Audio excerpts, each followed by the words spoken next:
प्रियंका गांधींनी लोकसभेमध्ये शपथ घेतली आहे। हे महाराष्ट्रासाठी अत्यंत अभिमानास्पद आहे। प्रियंका गांधींमुळे लोकसभेमध्ये काँग्रेसची ताकद वाढेल असा विश्वास खासदार बळवंत वानखेडे यांनी व्यक्त केला आहे। नांदेड पोटनिवडणुकीमध्ये विजयी झालेले रवींद्र चव्हाणांनी लोकसभेमध्ये खासदारकीची शपथ घेतली। रवींद्र चव्हाणांनी मराठीतून शपथ घेतली। परमेश्वरास स्मरून शपथ घेतो की पंतप्रधान नरेंद्र मोदी यांना जीवे मारण्याची धमकी देण्यात आली आहे। मुंबई पोलिसांच्या नियंत्रण कक्षाला अज्ञात व्यक्तीने फोन केला। या अज्ञात व्यक्तीविरोधात गुन्हा दाखल करण्यात आला असून पोलिसांकडून अधिकचा तपास सुरू आहे। मताच्या विभागणीमुळे माझा पराजय झाल्याची स्पष्टोक्ती शहाजी बापू पाटील यांनी बोलून दाखवली। माझ्या नशिबात असेल तर मला विधान परिषद मिळेल असं सुद्धा शहाजी बापू म्हणाले। कल्याणमध्ये शिवसेनेच्या राजेश मोरेंचा पत्रीपूल इथं लावण्यात आलेला बॅनर आता चर्चेचा विषय ठरलाय। या बॅनरवरती आशीर्वाद प्रभू श्रीरामाचा, विजय झाला धनुष्य बाणाचा असा आशय असून प्रभू श्रीराम एकनाथ शिंदे यांना धनुष्यबाण देत आहेत असं दाखवण्यात आलंय। हिंगोलीच्या कळमनुरी मतदारसंघातून आमदार संतोष बांगर हे दुसऱ्यांदा निवडून आले आहेत। आमदार बांगर यांचा मंत्रिमंडळामध्ये समावेश व्हावा याकरिता औंढा नागनाथ येथील त्यांचा समर्थक लल्लादेव यांनी या तरुणानं मंदिरामध्ये महापूजा करून दुग्धाभिषेक केला आहे। दिल्लीत ईडीच्या टीमवरती हल्ला करण्यात आला। सायबर क्राईमच्या एका प्रकरणामध्ये ईडीचं पथक बिजवासन भागामध्ये तपासासाठी गेलं असता आरोपी अशोक शर्माच्या कुटुंबियांनी हल्ला केल्याची माहिती मिळते।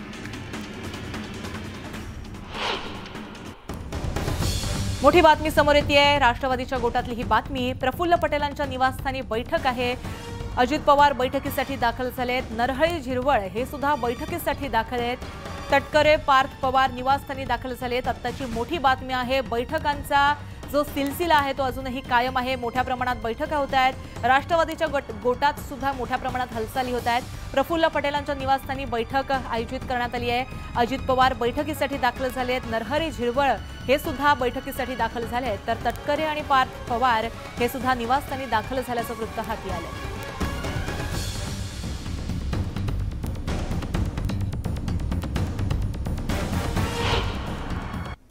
छत्रपती संभाजीनगरमध्ये मतदान कार्ड आणि आधार कार्ड ताब्यात ठेवून पैसे देऊन मतदान बाद केलं जात असल्याप्रकरणी 3 सदस्यीय समिती स्थापन करण्यात आली आहे। पूर्व मतदारसंघातील उमेदवार इम्तियाज जलील यांनी निवडणूक आयोगाकडे तक्रार केली होती। पुण्यात तुर्तास तात्काळ पद्धतीनं कोणतीही हेल्मेट सक्ती लागू करण्यात आलेली नाहीये अशी माहिती पुण्याच्या पोलीस आयुक्तांनी न्यूज 18 लोकमतला दिली आहे। तर नियमित कारवाई सुरू राहील असंही यावेळी त्यांनी म्हटलंय। नाशिक शहरामध्ये 2 दिवस पाणीपुरवठा बंद राहणार आहे। पाणीपुरवठा करणाऱ्या जलवाहिन्यांचं दुरुस्तीचं काम असल्यामुळे पाणीपुरवठा बंद राहणार आहे। MIDC मार्फत जलवाहिन्यांच्या देखभाल दुरुस्तीचं काम हाती घेण्यात येणार आहे। या कामामुळे कळवा, मुंब्रा आणि दिवा भागाचा पाणीपुरवठा शुक्रवारी दिवसभर बंद राहील। यामुळे नागरिकांना पाणी टंचाईच्या समस्येला सामोरं जावं लागण्याची शक्यता आहे। कोकणच्या समुद्रकिनारी गुलाबी थंडीची चाहूल लागताच परदेशी सीगल पक्षी दाखल झालेत। हजारो मैल प्रवास करून सीगल पक्षी दापोली तालुक्यातील समुद्रकिनाऱ्यावर दाखल झाल्याचं पाहायला मिळतंय। राज्य शासनाने नंदुरबार जिल्हा परिषदेच्या आरोग्य विभागाला 33व्या नव्या रुग्णवाहिका दिल्या आहेत। या 33 रुग्णवाहिकेमुळे ग्रामीण भागातून रुग्ण संदर्भात सेवेची मोठी अडचण दूर होणार आहे। वर्ध्याच्या बजाज चौकामध्ये उड्डाणपुलाचं काम मागील 17 वर्षापासून अर्धवट अवस्थेत आहे। त्यामुळे वाहतुकीचा वारंवार खोळंबा होतो। वाहन चालकांना नाहक त्रास सहन करावा लागत असल्यानं त्यांनी संताप व्यक्त केला आहे। पुण्यातील ज्येष्ठ समाजसुधारक बाबा आढाव यांनी आंदोलन केलं। संविधान आणि लोकशाहीच्या मूल्यांकडे लक्ष वेधण्यासाठी त्यांनी महात्मा फुलेंच्या वाड्यात उपोषणाला सुरुवात केली आहे। हिंगोलीच्या सेनगाव शहरामध्ये ग्रामीण रुग्णालयाकडे जाणाऱ्या रस्त्याची मोठी दुरावस्था झाली आहे। रस्त्यावर सर्वत्र खड्डे पडल्यानं नागरिकांना नाहक त्रास सहन करावा लागतोय। त्यामुळे तात्काळ या रस्त्याची दुरुस्ती करावी अशी मागणी करण्यात येते आहे।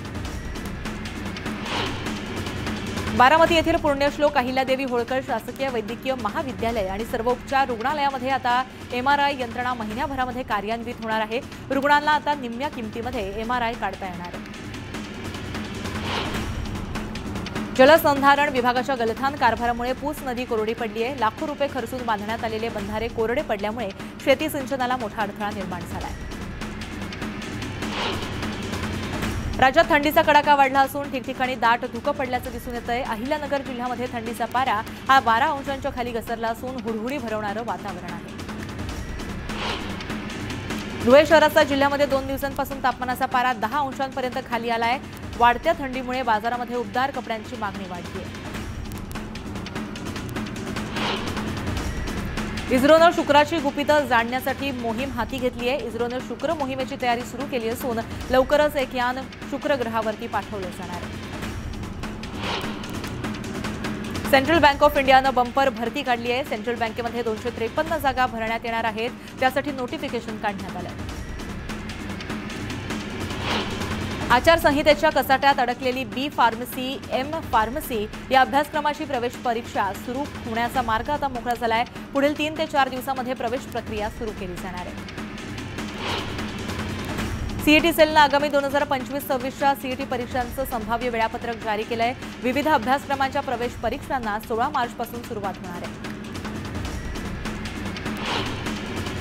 विविध कारणास्तव वर्षानुवर्ष रखडलेले एसआरएचे 4 प्रकल्प आता म्हाडा पूर्ण करणार आहे। या 4 प्रकल्पाचे प्रस्ताव म्हाडाकडून पुढील कार्यवाहीसाठी एसआरएला पाठवण्यात आले। फेब्रुवारीपासून संपूर्ण कोस्टल रोड वाहतुकीसाठी खुला होणार आहे। गर्डर जोडण्याचं काम पूर्ण झालं असून वांद्रे सिलिंगच्या दिशेनं वाहतूक लवकरच सुरू होणार आहे। धारावीतील 25,000हून अधिक झोपड्यांचं सर्वेक्षण पूर्ण करण्यात आलं, तर आतापर्यंत सुमारे 60,000 झोपड्यांची गणना ही करण्यात आली आहे। यासाठी जवळपास 50 पथकं कार्यरत आहेत। उल्हासनगर पालिका हद्दीमध्ये विना परवानगी फलक, पोस्टर आणि होर्डिंग्स लावणाऱ्यांविरोधात कारवाईचे आदेश आयुक्तांनी दिले आहेत। त्यामुळे आता विना परवाना होर्डिंग्सवर कारवाई होणार आहे। तब्बल 3,500 कोटी खर्चून मुंबई गोवा आणि मुंबई बंगळुरू महामार्गांना जोडणारा 29 किलोमीटरचा ग्रीन कॉरिडॉर बांधण्यात येणार आहे। त्यामुळे मुंबई बंगळुरू प्रवास 6 तासांवर येईल असा दावा करण्यात आला आहे। उरणमध्ये गेल्या 8 महिन्यांपासून बंद असलेली एनएमएमटी बस सेवा पुन्हा एकदा सुरू झाली आहे। 7,000हून अधिक प्रवाशांना दिलासा मिळाला आहे। वसईमधून देशभरामध्ये जाणाऱ्या जवळपास 100 ट्रेन आणि आता ज्या 3200 लोकल रोज धावत असतात त्यांच्यामध्ये 300 अधिक लोकलची भर पडून ती संख्या 3,500 होणार आहे। त्यामुळे वसई विरारच्या नागरिकांना याचा फायदा अधिक होईल। सोलापूरमध्ये विधानसभा निवडणुकीमध्ये 533 एसटी बसेस राखीव करण्यात आल्या असल्या या बस गाड्यांच्या प्रवासी भाडेपोटी महामंडळाला शासनाकडून 2,10,89,230 रुपये मिळणार असल्याची माहिती एसटीच्या वरिष्ठ अधिकाऱ्यांनी दिली आहे। मुंबईमध्ये बांधकामाच्या धुळीमुळे होणारं प्रदूषण रोखण्यासाठी पालिकेनं 5,000वर बांधकामांना नोटीस बजावून प्रदूषण नियम पाळण्याच्या सूचना दिल्यात। हे नियम पाळणं बंधनकारक असून सर्व वॉर्डमध्ये यासाठी बांधकामांची झडाझडती घेतली जाणार आहे।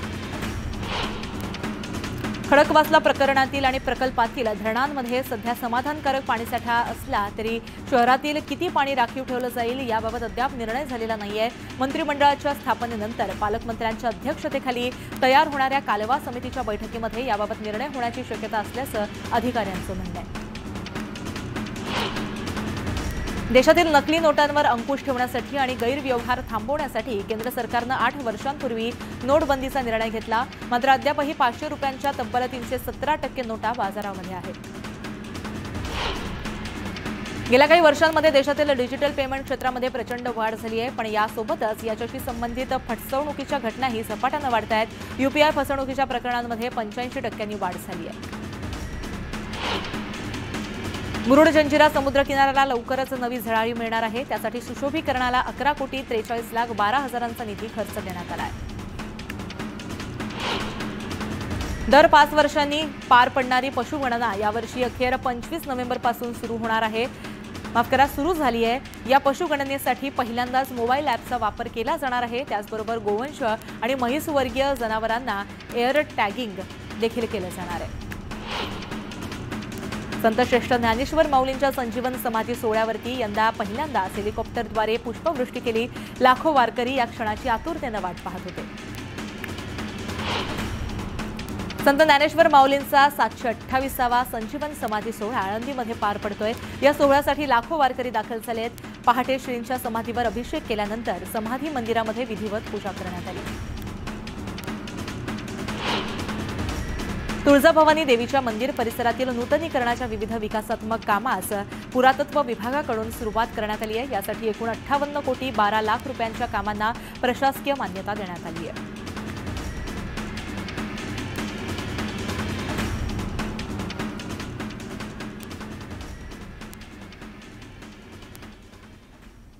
संतश्रेष्ठ ज्ञानेश्वर माऊलींचा 728वा संजीवन समाधी सोहळा तीर्थक्षेत्र आळंदी इथं पार पडला।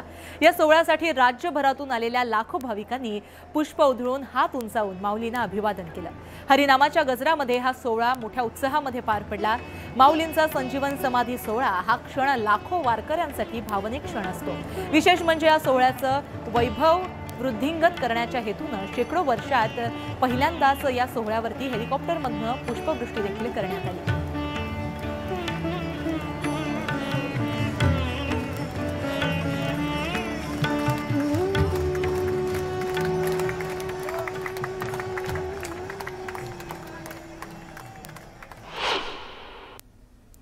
अमरावतीच्या धामणगाव रेल्वे स्थानकामध्ये रेल्वे ट्रॅक तुटलाय। त्यामुळे पुरी अहमदाबाद सुपर एक्सप्रेस 20 मिनिटं उशिराने धावतेय। सतर्क राहिल्यानं मोठा अनर्थ टळलाय।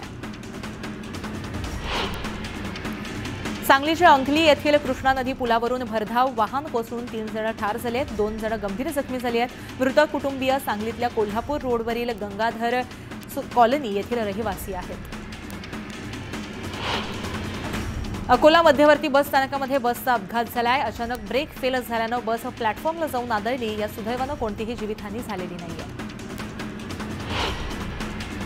बीडच्या मुळुकवाडी गावामध्ये भर दिवसा चोरट्यांनी घरफोडी करत लाखोंचा ऐवज लंपास केला। या प्रकरणी पोलिसांकडून अधिकचा तपास सुरू आहे। जळगावच्या अमळनेर तालुक्यातील भर दिवसा 5 घरांमध्ये चोरीची घटना घडली। 5ही घरांमधून सोन्याच्या दागिन्यांसह रोख रक्कम असा एकूण 7,19,000चा माल लंपास करण्यात आला। रावेर शहरामध्ये भर दिवसा ॲक्सिस बँकेजवळ एका इनोव्हा कारमधून 5 लाख रुपये चोरी झाल्याची घटना समोर आली आहे। रावेर पोलिसांकडून परिसरातील सीसीटीव्ही कॅमेरे चेक करत अधिकचा तपास सुरू आहे। नालासोपारात 4 मजली 41व्या इमारतींवर पालिकेनं तोडक कारवाई केली आहे। डम्पिंग आणि मलनिस्सारणाच्या जागेवर अनधिकृत इमारत उभारल्यानं ही कारवाई करण्यात आली आहे। त्यामुळे 1200 कुटुंबीय आता बेघर होणार आहेत।